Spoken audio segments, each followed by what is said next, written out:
السلام عليكم ورحمة الله وبركاته. حياكم الله وأسعدنا الله وإياكم وبوأكم من الجنة منزلا طبتم وطاب مسعاكم وبوأكم الله من الجنة منزلا. الحمد لله رب العالمين. On remercie notre Seigneur qui nous a permis d'être réunis, frères et sœurs, aujourd'hui, ce moment choisi par lui, cet endroit choisi par lui, pour être nommé sa maison, afin que ceux qui cherchent sa face puissent s'y rencontrer, puissent s'y connaître,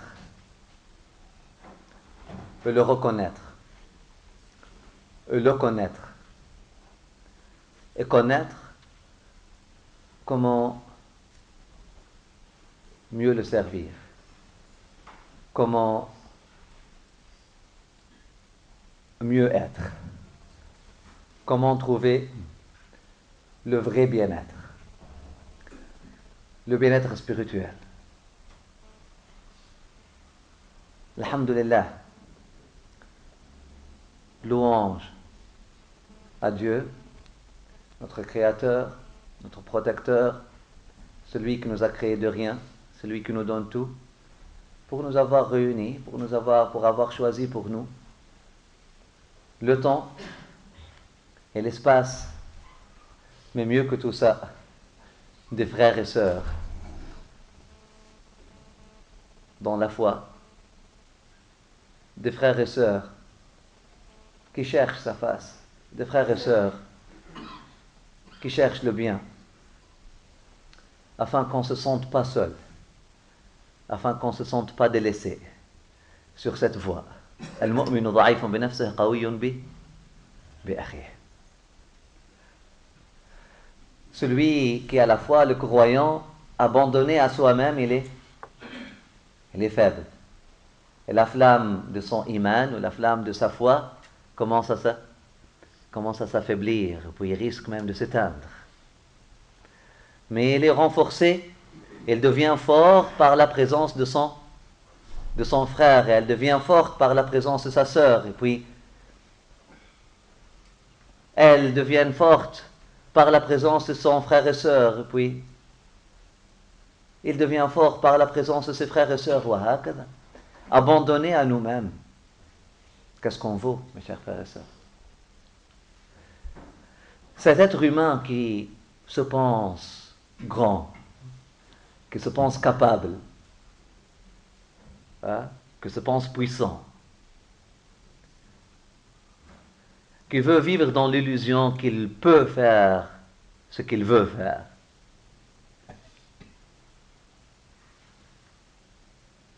Chimiquement parlant,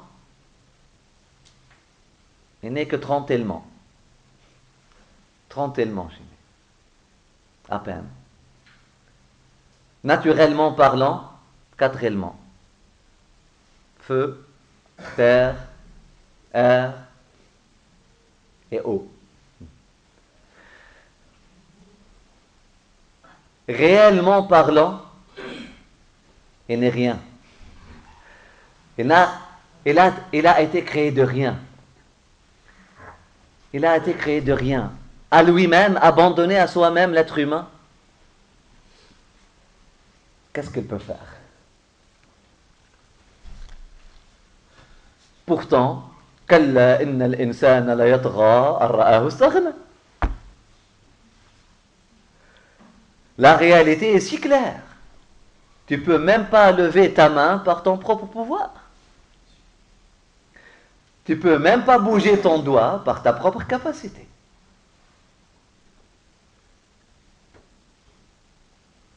Tu ne peux même pas cligner tes yeux par ta capacité. Encore plus simple que ça, tu ne peux pas arrêter le battement de ton cœur si tu veux. Dis à ton cœur, arrête de battre. Même si tu veux, tu ne peux pas. Et lorsque Louis, qui t'a créé de rien, t'a donné tout, décide d'arrêter ce battement-là, apporte tous les médecins du monde, apporte-les tous, apporte-les toutes, apporte les biologistes, apporte les naturistes, apporte les musulmans, apporte les chrétiens, apporte les juifs, apporte toute l'humanité, apporte les athées, apporte toute l'humanité. Ceux qui croient en Dieu, ceux qui ne croient pas en Dieu, tout le monde, apporte les forts, les faibles, apporte-les, tous, tous, tous, tous. Est-ce qu'ils peuvent remettre ton cœur en battement? Personne ne le pourra. Personne ne pourra le faire, sauf Dieu. S'il le veut, il est capable de ressusciter les morts. Et il l'a fait. Il l'a fait. Il est dit dans le hadith sahih qu'une dame est venue au prophète Mohammed, sallallahu alayhi wa sallam, que la paix soit sur lui ainsi que sur tous les messagers de Dieu. Elle a dit, mon fils est mort et je ne peux pas vivre sans lui. Je suis aveugle, je suis vieille, je n'ai que ce fils-là, je n'ai que cet enfant-là. Et je vis une crise émotionnelle. Le prophète sallallahu alayhi wa sallam, dans le hadith, on le connaît dans le Shamaï, il a invité, il est allé, il a dit, montre-moi son tombeau. Ils sont allés à son tombeau. Il lui a donné, par l'ordre de ton Seigneur, Dieu qui t'a créé de rien, lève-toi. Mon frère, il lui a donné, lui a appelé par son nom, et il s'est levé. Avant lui, notre prophète Jésus, Isa alayhi salam, il faut entendre la même vibration de sallallahu alayhi wa sallam lorsqu'on mentionne notre prophète Isa aussi. Parce qu'il y a un hadith sahih, Sayyidina Muhammad sallallahu alayhi wa sallam a dit إذا ذكر الأنبياء فسلموا عليهم فإنهم بعثوا كما بعثت. Sallallahu alayhi wa sallam. Lorsque vous mentionnez les noms des apôtres et des messagers de Dieu, vibrez de la même façon avec des salatu wa salam alayhim, parce que ils étaient envoyés comme j'étais envoyé. Notre prophète Isa, c'est écrit dans notre révélation, dans le Coran, que le miracle, parmi les miracles que Dieu a montré sur ses mains, afin de dire à la création ce message que je viens de vous dire, que Dieu est capable de faire tout, et que vous n'êtes rien. Et que vous n'y êtes à rien.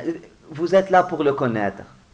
Vous êtes là pour l'aimer. Vous êtes là pour l'adorer. Vous êtes là pour... Vous n'êtes pas là pour déclarer votre indépendance de lui. Vous ne pouvez rien faire sans lui. Vous isolez pas. Cherchez pas à vous isoler. On lit dans la Révélation. Par contre, l'homme, l'être humain, devient arrogant et devient excessif. Et perd les limites. Et dépasse les limites et perd le contrôle, perd la balance. Yadra. Hein? Lorsque il se pense Rani, lorsqu'il se pense puissant, lorsqu'il se pense capable à lui seul de faire ce qu'il veut. C'est l'arrogance humaine, c'est l'ignorance humaine. Mes chers frères et sœurs, nous sommes pauvres. Le message divin, le message était le même. Depuis Adam alayhi salam, jusqu'à Noé alayhi salam, Ibrahim, Abraham, et puis pour les frères et sœurs qui ont appris les noms des prophètes latinisés. Nous on dit Ibrahim, alayhi salam, Abraham, Moïse, Moussa, alayhi salam, Jésus, Isa, alayhi salam, David, Daoud, alayhi salam, Solomon, Suleyman, alayhi salatu wassalam, Zacharia, alayhi salatu wassalam, Yahya, Jean le Baptiste, alayhi salatu wassalam. Tous les prophètes sont venus pour rappeler à l'humanité une chose. Premièrement, pour désillusionner l'humanité de quelque chose. Parce que vous ne pouvez pas connaître, vous ne pouvez pas prendre connaissance avant de reconnaître quelque chose. Il faut reconnaître que nous sommes notre réalité. Hein? Il a une parole de sagesse. Il est dit que c'est le compagnon du prophète, alayhi salatu wassalam, Ali ibn Abi Talib, radiyallahu anhu, karamallahu wajhah, son disciple, son étudiant, celui qui a été éduqué et son caractère a été forgé par lui avant même que le prophète, alayhi salatu wassalam, n'ait reçu la révélation. Il avait appris à Ali, tu me diras quoi? Qu'est-ce que tu as appris aujourd'hui? Être quoi? Non, les deux caractères qui sont écrits sur ton pull.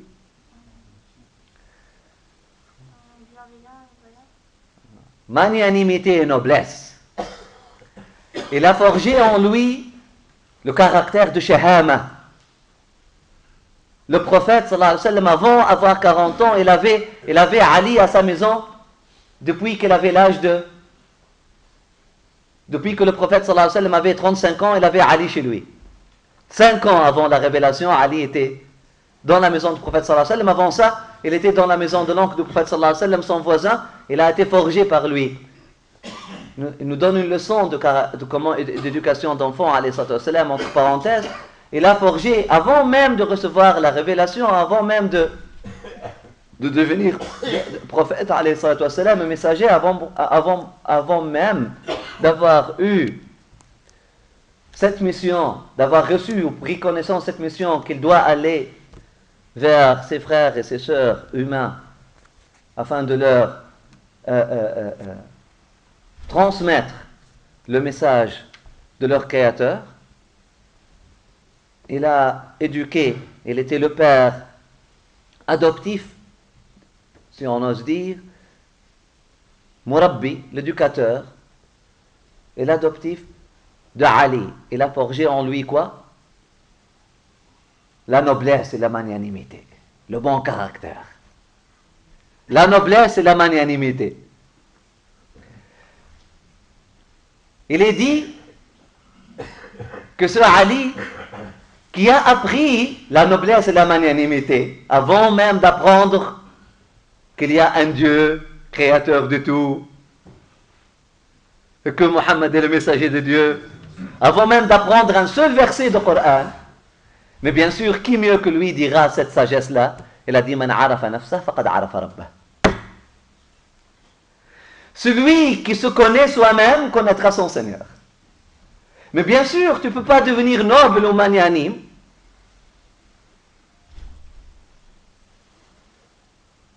si tu ne te connais pas toi-même. Il faut se connaître soi-même. Il faut se connaître soi-même. Qu'est-ce que ça veut dire se connaître soi-même? Connaître ses limites, connaître sa pauvreté. Connaître sa pauvreté, connaître qu'on est fakir. Connaître que si on reste abandonné à nous-mêmes, si on ne fait pas l'effort, par défaut,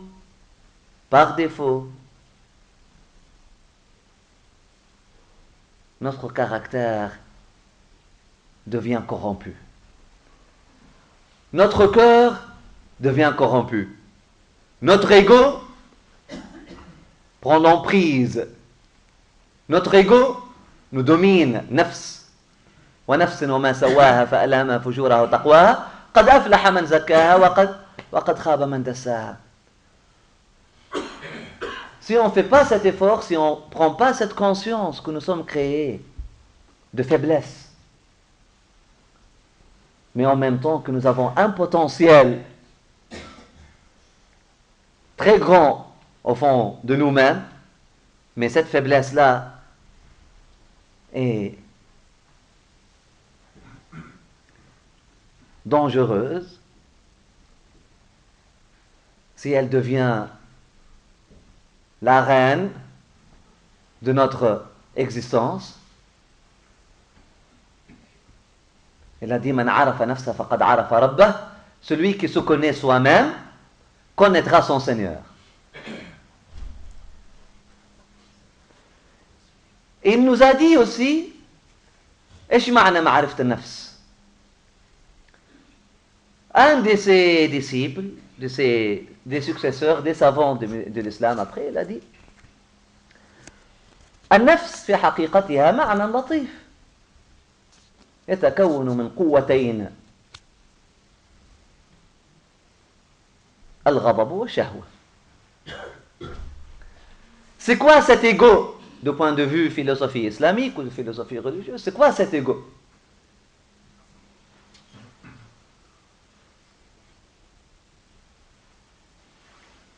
عند النفس ألهمها فجورها وتقواها. Il dit que nafs, l'ego humain, en réalité, est composé de deux choses. Al-ghadab, le pouvoir de refuter, le pouvoir de dire non, le pouvoir de rejeter.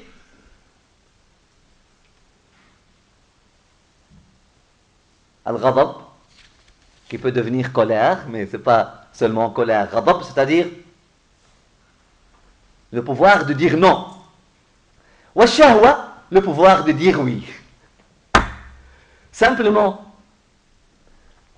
un nafs, l'ego humain, est fait de ces deux pouvoirs-là. Le pouvoir de dire non, je rejette. Oui, je désire.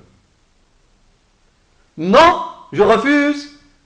Oui, je désire. On appelle ça al-ghadab wa shahwa. En réalité, ce sont deux puissances en l'être humain. Et là, l'imam al-Ghazali, un des ulama atba al-qulub, il résume qu'est-ce qu'il a compris, qu'est-ce qu'il a déduit des versets qu'il a trouvés dans la révélation coranique et des hadiths, des enseignements prophétiques. Et qu'est-ce qu'il a pu trouver dans les livres de ses prédécesseurs et qu'est-ce qu'il a pu comprendre de sa propre expérience de cheminement spirituel. Le fruit de tout ça, il a dit, maintenant, lorsque j'ai médité, lorsque j'ai lu, etc., qui est moi? Mon nafs, elle est formée de quoi? De deux puissances. Al-ghadab wa shahwa, et ces deux puissances-là, si on les contrôle, deviennent les mères de vertu. Noblesse et magnanimité. Non, magnanimité. C'est quoi la magnanimité? Qui peut me dire c'est quoi la magnanimité? C'est quoi la magnanimité? Donne-moi un exemple de magnanimité. Être soigneux. Hein? Être soigneux. Être soigneux, ok? Donne-moi un exemple de magnanimité. Quelqu'un qui cherche la perfection. Oui. Un autre exemple dans la vie de magnanimité. Dans l'histoire de ta vie, gens que tu connais, tu as certainement vu des gens magnanimes. Saladin, par exemple, Salah ad-Din al-Ayyubi. Salah ad-Din al-Ayyubi a grandi où? Dans une Palestine, dans une ère de là où les croisés, menés par leur ignorance, il a grandi, il a vu par ses propres yeux, c'est écrit, même il y a un film qui parle de Saladin, il a vu par ses propres yeux sa propre sœur, enceinte, égorgée, tuée, et le bébé sorti de son ventre et brûlé devant lui, alors qu'il était enfant. Il y a de quoi faire un terroriste. Il y a de quoi faire quelqu'un qui cherchera la vengeance toute sa vie. Vous savez tous que Saladin, le jour de la victoire, lorsque le roi des Anglais, Richard Cœur de Lion, était son prisonnier, il l'a soigné. Il a trouvé pour lui la fleur de lys, qui est devenue le symbole de la France à un moment donné. La fleur de lys, pour les gens qui ne le connaissent pas, ah oui, il y a une connotation avec Saint François d'Assise était là. Saint François d'Assise, un des témoins, un des chrétiens qui est allé sous l'illusion, allez tuer ces barbares. Saint François d'Assise, dans ses mémoires, il a dit, j'ai découvert que nous étions les barbares. Alors que nos chefs religieux, démagogues de cette époque, l'époque est inversée aujourd'hui. Comprenez? Je ne suis pas en train de dire, de parler du passé, je parle du présent inversé. Le chef religieux, démagogue de l'époque, leur ont dit, allez acheter votre billet au paradis, tuez ces barbares-là et libérez la Terre Sainte. Saint François d'Assise, il est allé, je suis allé, j'ai trouvé que nous étions les barbares. Ils étaient là-bas, musulmans, juifs et chrétiens orthodoxes. À cette époque-là, les chrétiens catholiques n'avaient pas de présence là-bas. Et vivaient ensemble en paix. Nous étions l'élément perturbateur. Il a pris conscience. Il est revenu. Il nous a donné cette mémoire-là. Qu'est-ce qu'a fait Saladin? Il a pardonné son ennemi, plus que ça. Il lui a donné son médicament, plus que ça. Il l'a accueilli comme roi. Comme un roi est digne d'être accueilli. هذا اسمها magnanimité. La magnanimité ou noblesse vient de quoi? Magnanimité, noblesse, esprit viennent de quoi? Imam Al-Ghazali et les médecins de cœur, les ingénieurs du cœur te disent ça vient de cette force de dire non.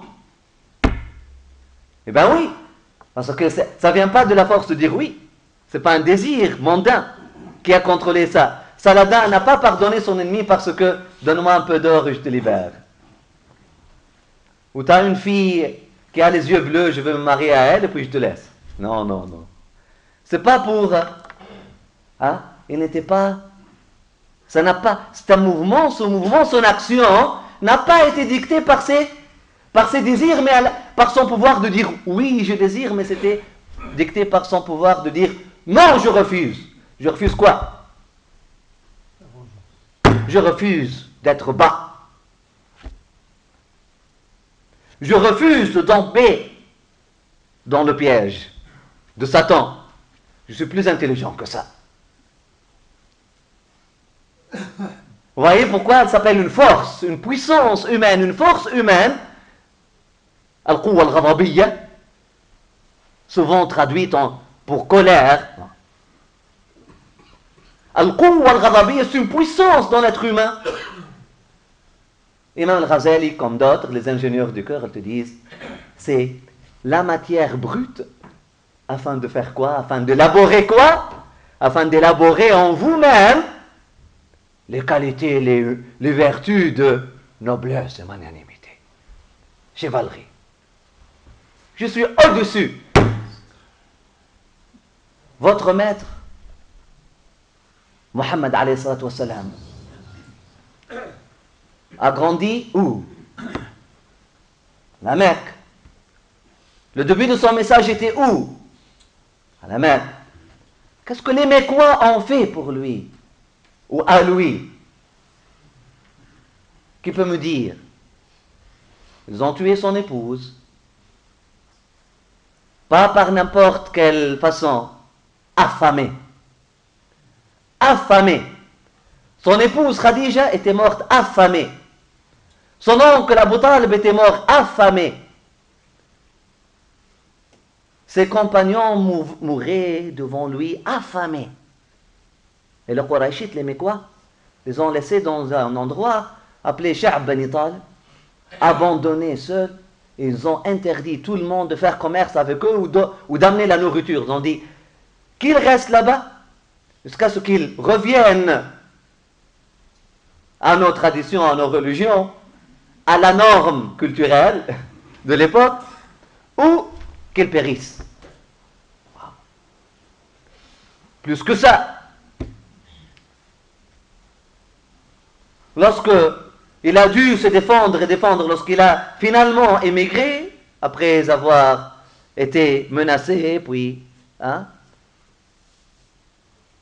lorsqu'il a pu échapper à leur emprise, et puis finalement il est à Médine, et puis finalement il a trouvé des disciples, finalement il a trouvé des gens qui accueillaient son message, ils l'ont suivi jusqu'à Médine.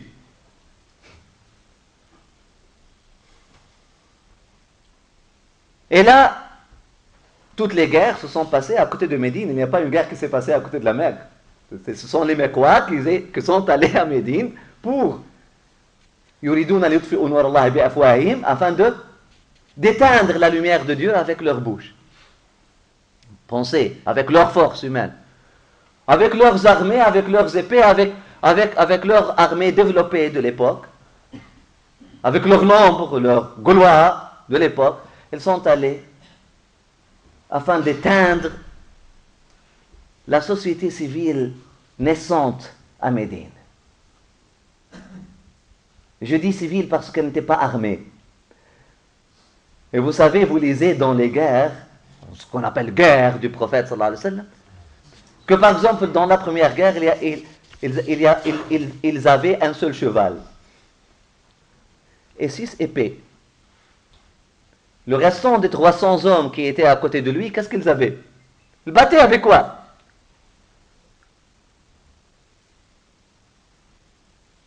Quelques-uns avaient des bâtons et la majorité avait leurs bras. Défense. Alors que l'armée, qui était 4 fois le nombre des Mecquois, avec leur venant dans leur gloire, etc., finalement, Dieu donne sa victoire à ceux qu'il veut, comme il a donné sa victoire à David contre Goliath, contre Goliath. Alors que Goliath était grand et Jabbar et David était un enfant, Dieu donne sa victoire à ceux qu'il veut. Ce n'est pas une question de force humaine, c'est la force de Dieu. De toute façon, votre prophète Mohammed sallallahu alayhi wa sallam, ce que lorsqu'il est rentré à la Mecque, vous savez tous l'histoire. Nous avons grandi avec cette histoire-là. Et j'espère qu'on continue à grandir avec cette histoire-là. Parce que nous avons grandi avec cette histoire-là. Et on a grandi, nous avions 6 ans, 7 ans, 8 ans. Grandi physiquement. Et j'espère que notre maturité spirituelle aussi grandisse avec cette histoire-là. Lorsqu'il était à la Mecque finalement, le temps a changé. Et c'est comme ça. Le temps, un jour pour toi, un jour contre toi. Ça ne dure pas comme ça. Et là, finalement, il était à la Mecque. Victorieux. Il a insisté qu'aucune goutte de sang ne soit versée. Et là, ils sont venus à lui, les Mecquois qui ont tué son épouse, son oncle, ses compagnons, ses fidèles, qui ont crucifié ce compagnon à la Mecque.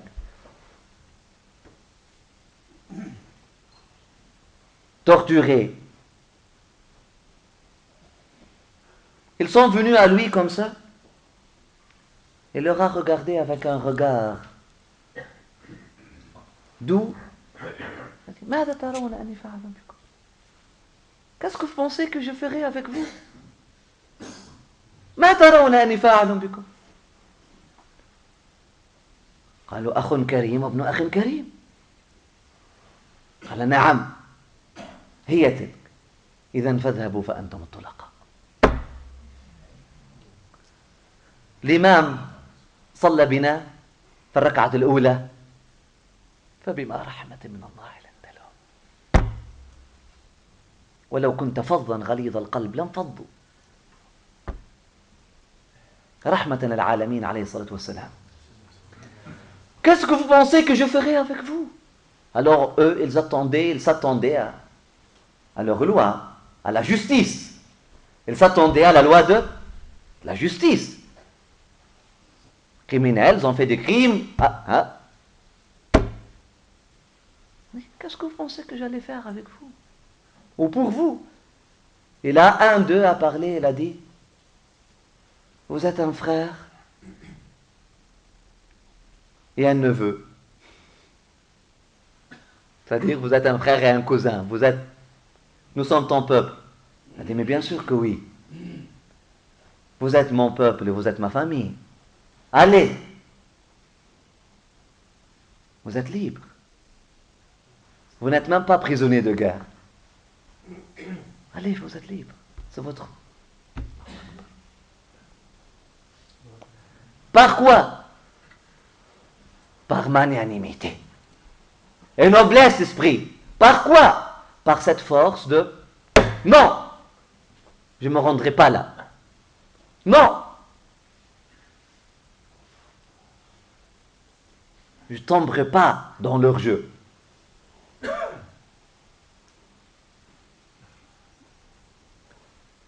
القوة الغضبية أم الفضائل الإيمانية هذه الخصال.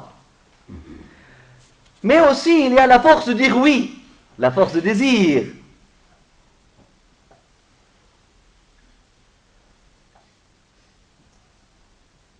Et Imam al-Ghazali, les ingénieurs de cœur te disent que si tu travailles cette force de désir, elle devient quoi? Elle devient ce qu'on appelle aspiration. Aspiration aux meilleures qualités. Aspiration à devenir proche de Dieu. C'est un désir. Aspirer à devenir pieux. C'est un désir. Aspirer à devenir saint. C'est un désir. Par contre, si on laisse ces forces-là brutes, on n'élabore pas ces forces-là, par défaut, quelque chose, tu la laisses comme ça. Je suis en train d'exercer une force sur cet objet-là, afin qu'il ne tombe pas. Par défaut, والعصر إن الإنسان لفي خسر يعني نزول إلا الذين آمنوا عملوا الصالحات تواصوا بالحق تواصوا بالصبر وإلا par défaut خسر. Le chapitre le plus court dans le Coran, c'est Abdullah al-Mas'oud, celui qui est, grâce à lui, nous avons le Coran aujourd'hui, parmi d'autres, mais il était Hufaz al-Wahy, les spécialistes. Il a dit, il y a un chapitre dans le Coran, s'il y avait dans le Coran que ce chapitre-là, ça aurait été suffisant. Il a dit, vous récitez un chapitre dans le livre de Dieu, s'il n'y avait que ce chapitre-là dans tout le livre de Dieu, ça aurait été suffisant. C'est-à-dire, si l'enseignement, si vous n'avez eu que cette phrase-là de la bouche de votre prophète, ça aurait été suffisant pour vous.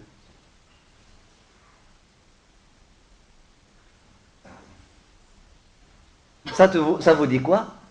وَالْعَصْرِ إِنَّ الْإِنسَانَ لَفِي خُسْرٍ.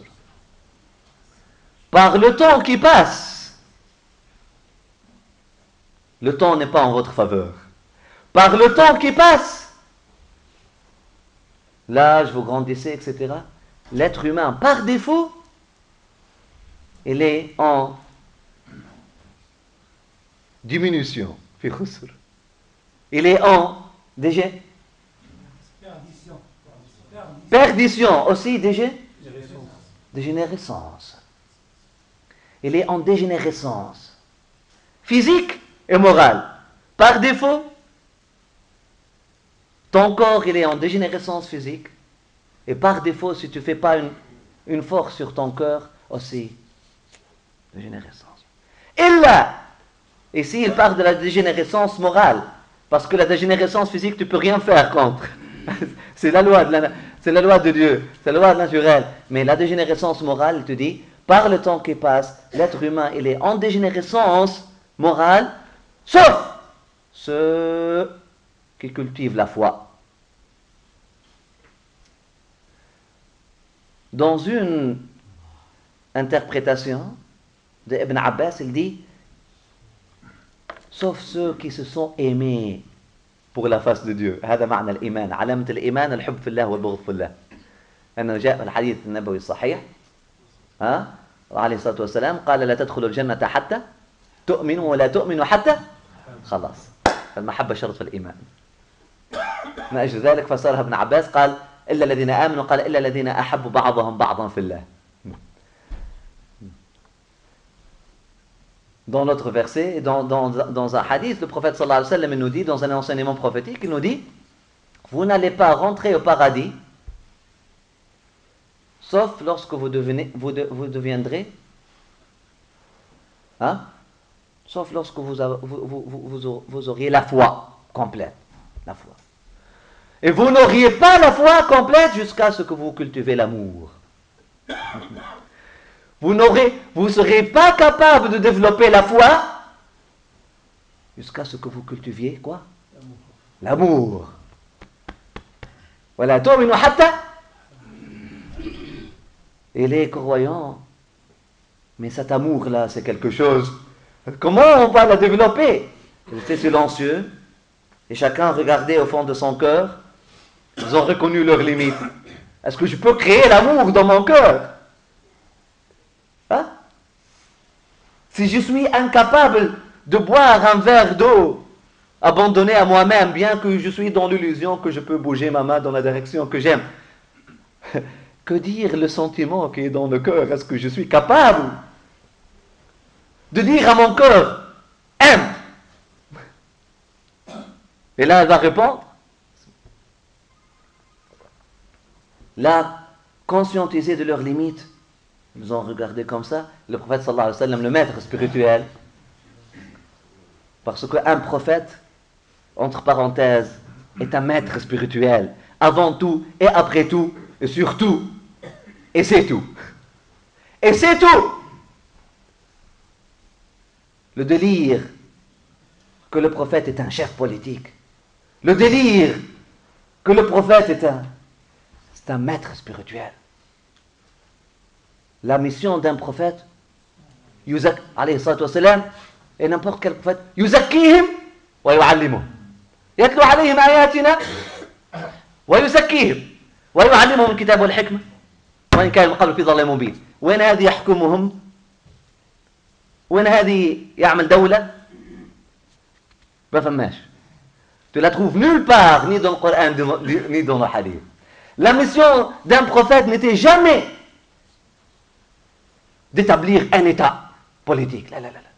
C'était d'élever les esprits. Dans le Coran, dans 4 versets, dans 4 endroits du Coran, la prière de Sayyidina Ibrahim lorsqu'il a demandé que Dieu envoie un prophète parmi ses Arabes, parmi la descendance, il n'y avait même pas d'Arabes, c'était un endroit vide, mais Dieu lui a dit laisse ta progéniture là-bas, laisse Ismaël là-bas. Il a dit Dieu envoie parmi eux quelqu'un, parmi eux, un prophète des leurs, c'est-à-dire des enfants d'Ismaël. On le lit même dans la Bible, cette prière-là, un enfant des leurs, qui fait quoi pour eux? Qui établira une puissance qui dominera le monde? Non. Qui établira un État? Non. Qui leur assurera une révolution économique? Jamais. Non. Qui fera d'eux le plus grand architecte, le plus grand ingénieur du monde? C'est bien de le faire, mais ce n'est pas ça l'essence, ce n'est pas ça l'essentiel, ce n'est pas ça la raison d'être d'un prophète. C'est quoi la raison d'être d'un prophète? هو الذي من على المؤمنين لقد من الله على المؤمنين إذ بعث فيهم رسولا من أنفسهم يتلو عليهم آياتنا ويزكيهم ويعلمهم الكتاب والحكمة وإن كانوا من قبل لفي ضلال مبين هو الذي بعث في الأميين رسولا منهم يتلو عليهم آياتنا ويزكيهم ويتلو عليهم آياتي ويزكيهم ويعلمهم الكتاب والحكمة. عجيب.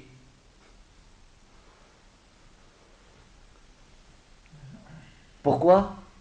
Pour élever leur niveau d'existence, leur niveau d'aspiration, leur niveau d'inspiration, pour élever leur caractère. Il a dit إنما بعثت لأتمم. Je n'ai été envoyé que pour une seule raison. Ma raison d'être est d'élever votre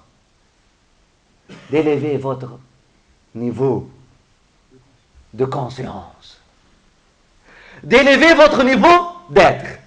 Ma seule raison d'être est d'approfondir votre niveau d'être, d'élever votre niveau d'être, d'assurer votre bien-être. Pas matériel, spirituel.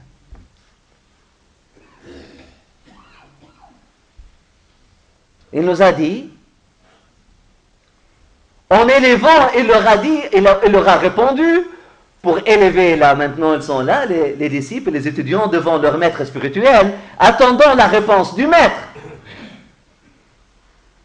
Ils ont posé la bonne question. Maintenant, il leur a amené à la bonne question. Parce qu'un maître spirituel, un guide spirituel, il te mène à quoi? Hein? Il te mène à poser la bonne question. Il te mène à demander la bonne chose. Il ne te donne pas comme ça. Il te mène avant tout, il faut que tu cultives la volonté. C'est quoi? L'aspiration. Là, qu'est-ce qu'il a fait, le maître spirituel? Il a provoqué en eux cette force de désir. Oui, on veut rentrer au paradis. Oui, on veut devenir croyant. Oui, on veut s'aimer. Oui, on veut cultiver cet amour. Ah, la force de désir était là. ألا أدلكم على شيء إذا فعلتموه تحاببتم. Est-ce que vous voulez maintenant que je vous montre quelque chose, une pratique simple, si vous la faites, vous allez être en mesure de développer, cultiver l'amour dans vos cœurs? Bala ya Rasulallah. Bien sûr ya Rasulallah. Regarde le désir maintenant dans leur cœur. Ils veulent aller au paradis, royaume de Dieu. Ils veulent devenir croyants. Ils veulent développer cet amour. La solution? أفشوا السلام بينكم. أفشوا السلام بينكم. أفشوا السلام بينكم. Répandez la paix parmi vous. Et vous ne seriez pas capable de la répandre si vous ne l'avez pas, parce que le verbe afsha en arabe, ça veut dire dégager la paix. Faites en sorte que votre paix, que vous ayez une paix intérieure et que cette paix intérieure soit reflétée sur vous. Afshou. Parce que vous ne pouvez pas faire en sorte que vous êtes une personne de paix. Un jeu politique depuis l'existence. L'être humain n'a cessé de parler de paix. Il y a quelque chose qui s'appelle la paix romaine. Nous avons étudié ça à l'école. Pax Romana. La paix romaine, c'était quoi la paix romaine? La paix romaine était, tu me donnes 50% de ta récolte, tu restes silencieux, je te laisse en paix. Ça s'appelle la paix des politiciens.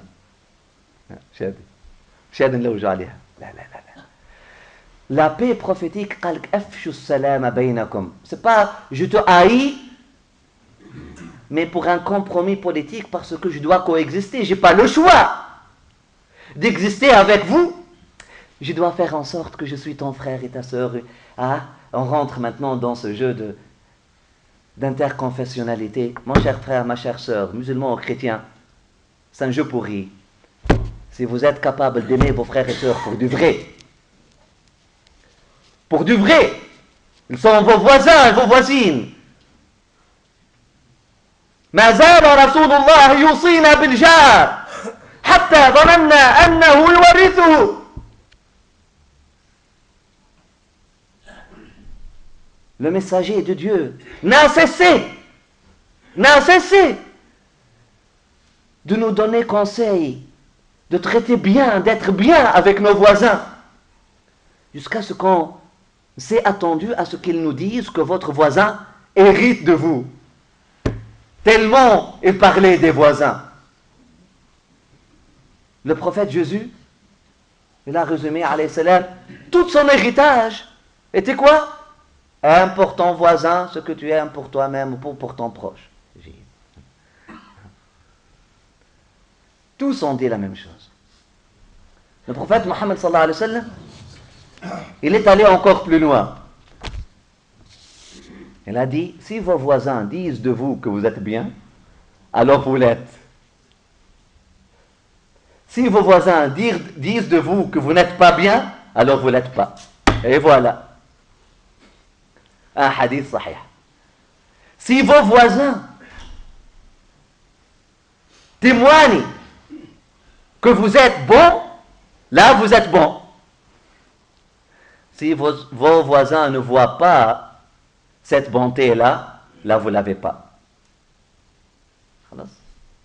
Combien de versets de Coran dans l'ordre de priorité? Et le voisin. Wal jari bil jam. اللهم صل وسلم وبارك على حبيب محمد وعلى آله. هذا entre guillemets.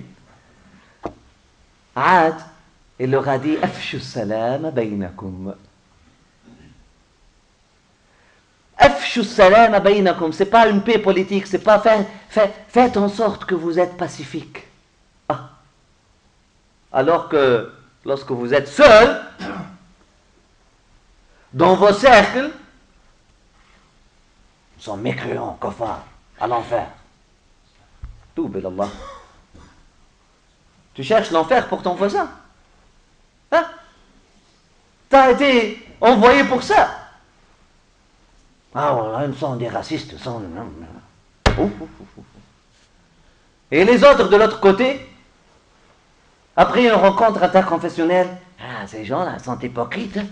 Regarde, viennent tuer notre prêtre, après ça, ils viennent montrer qu'ils sont les gens pacifistes. C'est pas ça la paix, c'est pas ça la paix. Trouve-la en toi-même. Trouve-la en toi-même. Trouve-la dans ton cœur et laisse-la te dominer. Et deviens un être pacifique.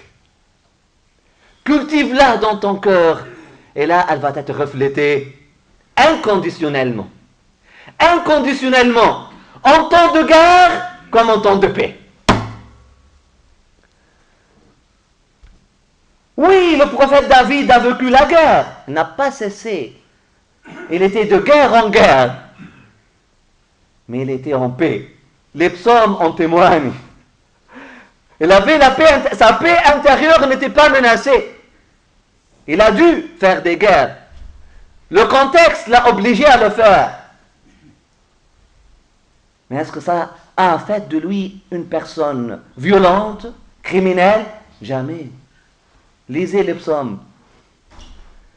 Vous allez trouver que le prophète David était la personne la plus paisible. Paix intérieure. Amoureux de son Seigneur. Il écrivait des poèmes d'amour pour son Seigneur. C'est ça le psaume. Le prophète Mohammed sallallahu alayhi wa sallam était obligé, forcé. Le contexte. Il devait le faire.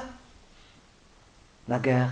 Mais ça n'a pas fait de lui une personne de vengeance ou de crime ou de... Il était en paix. Son enseignement, regardez qu'est-ce qu'il enseignait à ses compagnons. Afshu salam baynakum. Cultivez la paix dans vos cœurs et laissez cette paix-là refléter sur votre caractère.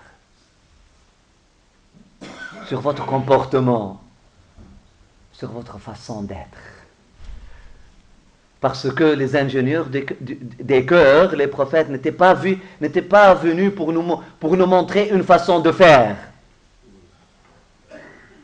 Ce n'est pas l'action qui importe. Ce n'est pas pour nous montrer une façon de faire, mais c'était pour forger une façon d'être. Une façon d'être. Soyez des gens, soyez des hommes, des femmes de paix. Après ça, naturellement, comme en temps de guerre, comme en temps de paix, en temps de famine, en temps de joie, en temps de tristesse, il fait beau, il fait gris, il y a de nuages, il y a de la pluie. Ça ne change rien. Vous êtes toujours une personnalité qui est en paix intérieure avec son Seigneur et qui dégage cette paix-là avec ceux qui viennent à côté d'eux. Ils transmettent cette énergie. Son premier serment, alayhi salatu wassalam, était Ayyuhan nas. Son premier serment était pour qui? Pour des musulmans? Son premier serment était pour des musulmans, des juifs et des chrétiens. Et quelques païens aussi. Idolâtres. 4 identités religieuses sont allées accueillir le prophète sallallahu alayhi wa sallam lorsqu'il est allé à Médine. Et là, il n'est pas encore rentré à Médine, fi makan ismu masjid al-Jumu'ah, le premier serment de vendredi. Parmi les gens qui étaient présents, d'ailleurs, ce hadith-là, on l'a, cette khutbah, cette narration-là, on l'a, elle n'a pas été recordée ou enregistrée. Allahu Akbar, Allahu Akbar. Par les compagnons du prophète, elle a été enregistrée par un enfant juif. Il était juif à l'époque, Abdullah bin Salam. Abdullah bin Salam ibn al-Huqayq. Abdullah bin Salam. Abdullah bin Salam, alors qu'il était un enfant juif, il a dit, on est allé, les juifs de Médine, il a dit, parmi d'autres juifs de Médine, on est allé recevoir, accueillir cet homme que les gens disaient de lui qu'il était prophète. Et d'autres disaient de lui qu'il était sorcier ou magicien. Et d'autres disaient de lui qu'il était fou. Il dit, nous sommes tous allés, toute Médine, nous sommes allés, certains par amour, d'autres par curiosité, découvrir qu'est-ce qu'il y en est.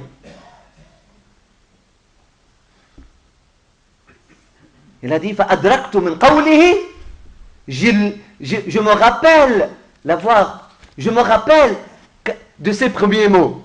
Abdullah bin Salam, il avait 8 ans à cette époque-là. Il a dit, je me rappelle de ces mots, je me rappelle qu'il m'a dit, qu'il disait à tout le monde, je me rappelle de son serment alors que tout le monde était là, Ayyuhan nas, c'est pas aux croyants, c'est pas aux musulmans.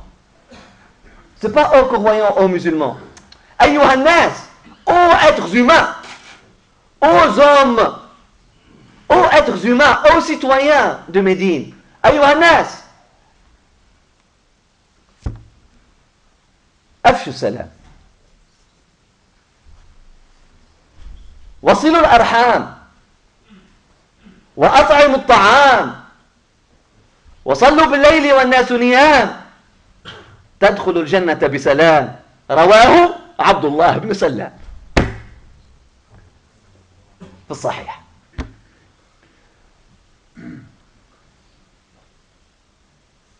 Cet enfant, Abdullah bin Salam, alors qu'il était juif. Après ça, quelques années après, plusieurs années après, il est devenu, il a suivi, il a continué son cheminement spirituel avec le prophète Mohammed sallallahu alayhi wa sallam lorsqu'il a reconnu en lui qu'il n'était que la continuité du message de Moïse, de Moussa alayhi salam, et de Aaron et d'autres prophètes. Là, pourquoi on ne continue pas? Pourquoi on arrête? On continue. Pourquoi on accepte un et on refuse l'autre? On continue. Mais elle était perméable. Mais au début, il a dit, j'ai écouté le prophète sallallahu alayhi wa sallam dire, j'ai écouté Allah dire dans la khutbah, oh humain,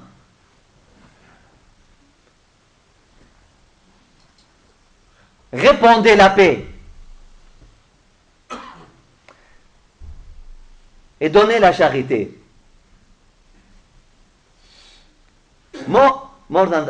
Plus que ça, at'imut ta'am, c'est pas juste pour les pauvres. Cuisinez, donnez la nourriture pour les autres. Partagez vos plats avec les autres. Partagez votre nourriture avec les autres. Répandez la paix. Partagez votre nourriture, ce que Dieu vous a donné avec les autres. Quoi d'autre? Wasilul arham. Honorez vos liens familiaux. En disant quoi? Il est en train de leur dire que vous êtes tous des frères et sœurs. Silul arham. Honorez ces liens de famille que vous avez entre vous.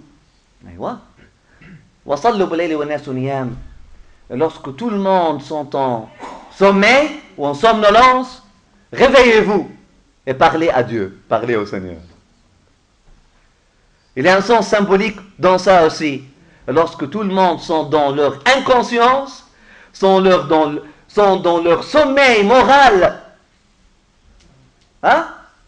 Un sommeil de moralité comme le sommeil dans lequel l'humanité vit aujourd'hui. Et lorsque les autres sont dans leur sommeil moral, ou leur sommeil éthique, ou leur sommeil spirituel, ou leur sommeil humain, réveillez-vous. Soyez des gens qui sont réveillés, tombez pas dans le piège. Et parlez à Dieu. Parlez à Dieu. Vous allez rentrer comme ça. Vous rentrerez au paradis en paix. Abdullah ibn Salam, روى هذا حديث. أفشوا السلام بينكم. Vous n'allez pas pouvoir avoir la paix intérieure, avoir la paix entre vous avant de la développer intérieurement. Je vous laisse pour faire l'azan. Et si vous me donnez après ça 5 minutes pour conclure ou comment? Bismillah. Fadal.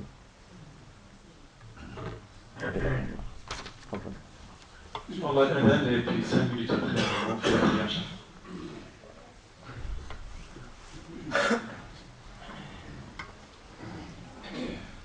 الله أكبر الله أكبر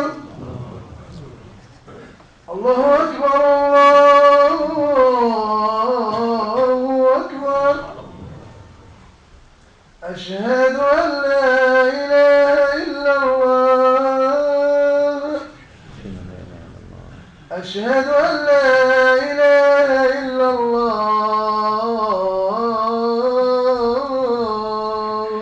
أشهد أن لا إله إلا الله أشهد أن محمدا رسول الله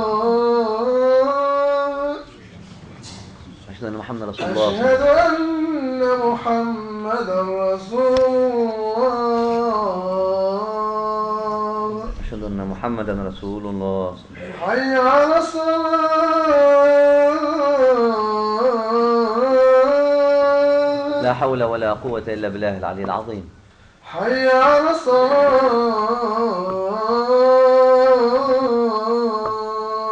لا حول ولا قوة إلا بالله العلي العظيم حي على الفلاح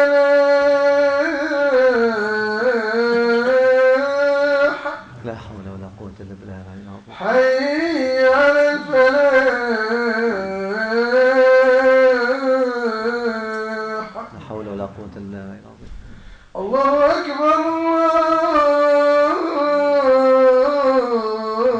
الله أكبر الله أعلى وأجل وأتم وأكبر لا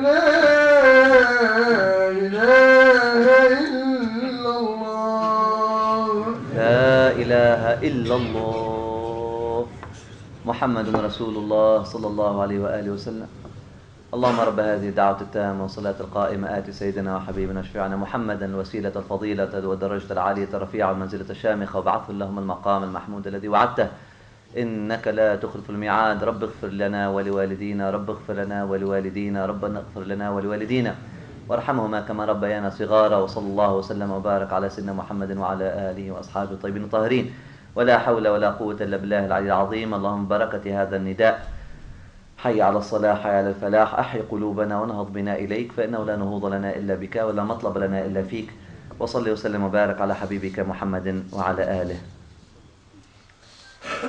Alhamdulillah.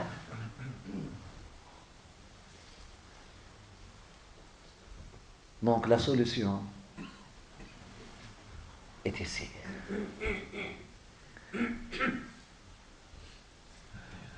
Et si nous avons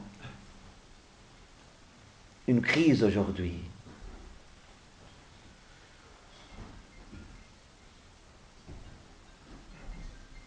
qui mérite notre attention le plus, c'est la crise spirituelle. Certes, nous vivons une crise économique. Certes, nous vivons une crise politique. Certes, nous vivons une crise de justice. On n'est pas fou pour dénier ça, pour dire « Ah, il fait beau, tout est beau ». Non, non, non, il ne fait pas beau. On est conscient.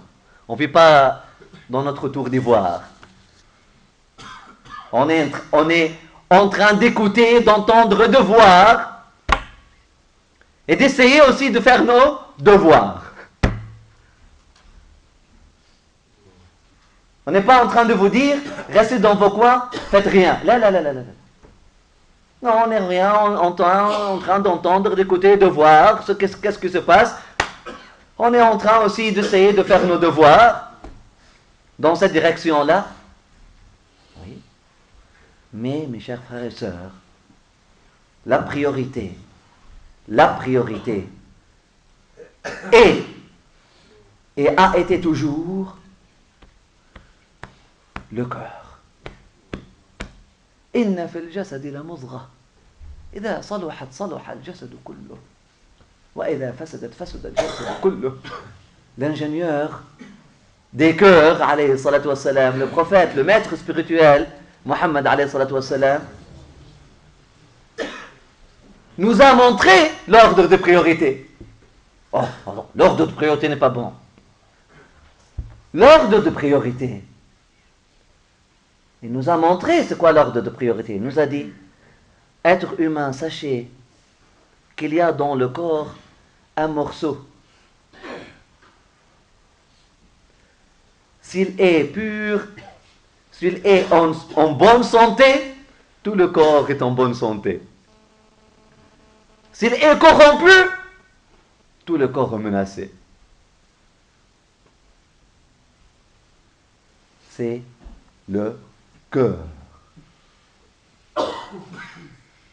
C'est le cœur.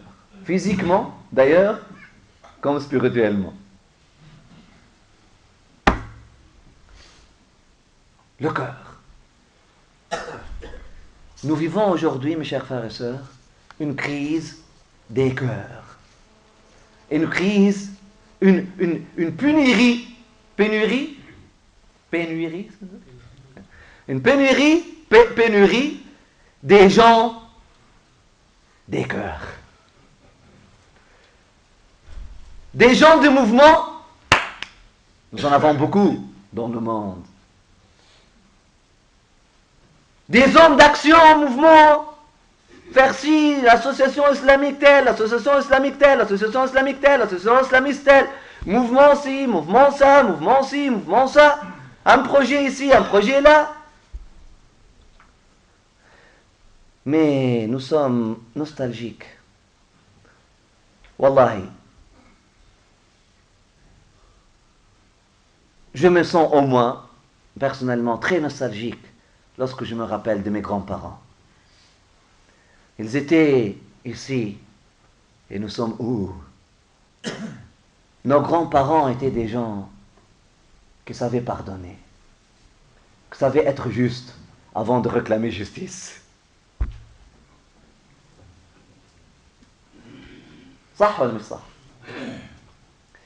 Nos grands-parents étaient des gens de magnanimité. Vous venez du Maroc, de l'Algérie. Compare-toi à l'état d'Abdelkader. Vous êtes de la Libye, compare-toi à Omar el-Mukhtar. Oh, c'est pas parce qu'ils étaient des héros contre leur propre ego avant tout. Ils ont lutté contre leur ego avant tout. Ils étaient des hommes de paix intérieure. C'est pour ça ils ont dit non à la bassesse lorsqu'elle leur a été offerte. Non.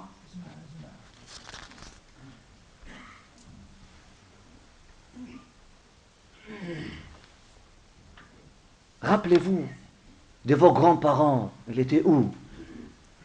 Étaient des gens de dhikr, étaient des gens de paix intérieure, étaient des gens d'amour. Leur sourire était contagieux.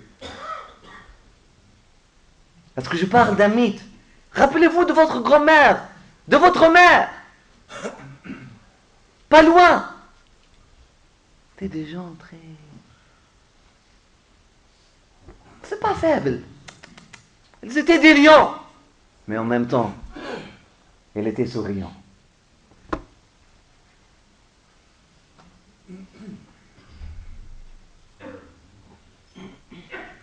Nous vivons donc une crise, une pénurie des gens des cœurs ou du cœur, qui prennent à cœur la souffrance de l'humanité. Azizun alayhi ma anittum. La description du prophète sallallahu alayhi wa sallam, elle doit être, il est le qudwa, il doit être le uswa al-hasana pour ses héritiers. Il a été décrit pas juste pour être élogé, mais pour nous montrer le chemin. لقد جاءكم رسول من أنفسكم إيش عزيز عليه ما عنتم حريص عليكم بالمؤمنين رؤوف رحيم. Un prophète parmi vous est venu pour... Il trouve la peine. Il a...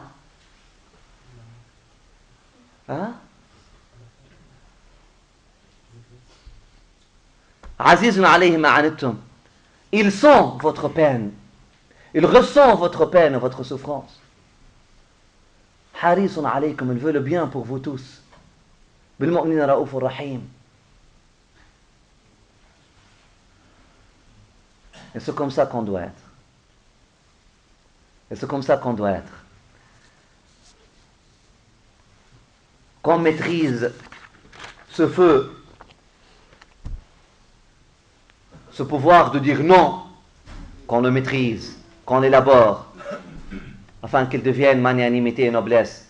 Et qu'on maîtrise ce désir, ce pouvoir de dire oui, afin qu'il devienne de l'aspiration pour la noblesse, de l'aspiration pour les hauts degrés, pour la proximité d'Allah subhanahu wa ta'ala. Amin. اللهم صل وسلم وبارك على سيدنا وحبيبنا محمد وعلى آله وأصحابه الطيبين الطاهرين. ختم الله لنا ولكم بالحسنى. Qu'Allah subhanahu wa ta'ala nous donne la compréhension et nous donne la bonne fin.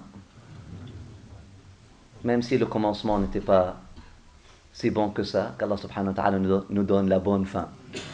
Inch'Allah, que la fin soit meilleure. Inch'Allah, qu'on prenne conscience de notre finalité. آمين يا أرحم الراحمين. اللهم جمعتنا وإياهم في هذا المكان وفي هذا الزمان بتوفيق منك وتقدير منك ورحمة منك على غير تدبير منا، ونحن العجز جمعتنا لنتحاب من أجلك ونتزاور من أجلك ونتبادل من أجلك ونتناصح من أجلك. يا أرحم الراحمين يا رب العالمين، فاجعل هذا المجلس خالصا لوجهك الكريم، اجعل كل كلمة فيه خالصة لوجهك الكريم، واجعل جلوسنا للاستماع فيه خالصا لوجهك الكريم. يا أرحم الراحمين يا رب العالمين، واسلك بنا سبيل السنة يا أرحم الراحمين يا رب العالمين، سنة حبيبك محمد صلى الله عليه وآله وسلم الذي وصفته في القرآن الكريم بأنه رحمة للعالمين، أنه رحمة للعالمين. واجنبنا طريق البدعة يا أرحم الراحمين يا رب العالمين، البدعة التي تؤدي بأصحابها إلى النار في الدنيا قبل الآخرة.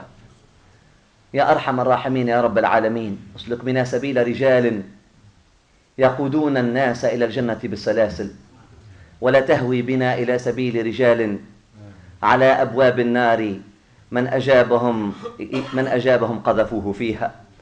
يا أرحم الراحمين، اجعلنا أئمة حق ندعو للحق بالحق على صراطك الحق يا حق يا أرحم الراحمين يا رب العالمين. ربنا اغفر لنا ذنوبنا وإسرافنا في أمرنا وثبت أقدامنا وانصرنا على القوم الكافرين. ربنا اغفر لنا ولوالدينا وللمؤمنين يوم يقوم الحساب. رب اجعل هذا البلد آمنا، رب اجعل هذا البلد آمنا، رب اجعل هذا البلد آمنا وارزق أهله من الثمرات يا أرحم الراحمين يا رب العالمين. صل وسلم وبارك على سيدنا محمد وعلى آل سيدنا محمد. الفاتحة. سبحان ربك رب العزة عما يصفون وسلام على المرسلين الحمد لله رب العالمين. الفاتحة. الرحمن الرحيم مالك يوم الدين إياك نعبد ونستعين اهدنا الصراط المستقيم صراط الذين أنعمت عليهم غير المغضوب عليهم ولا الضالين.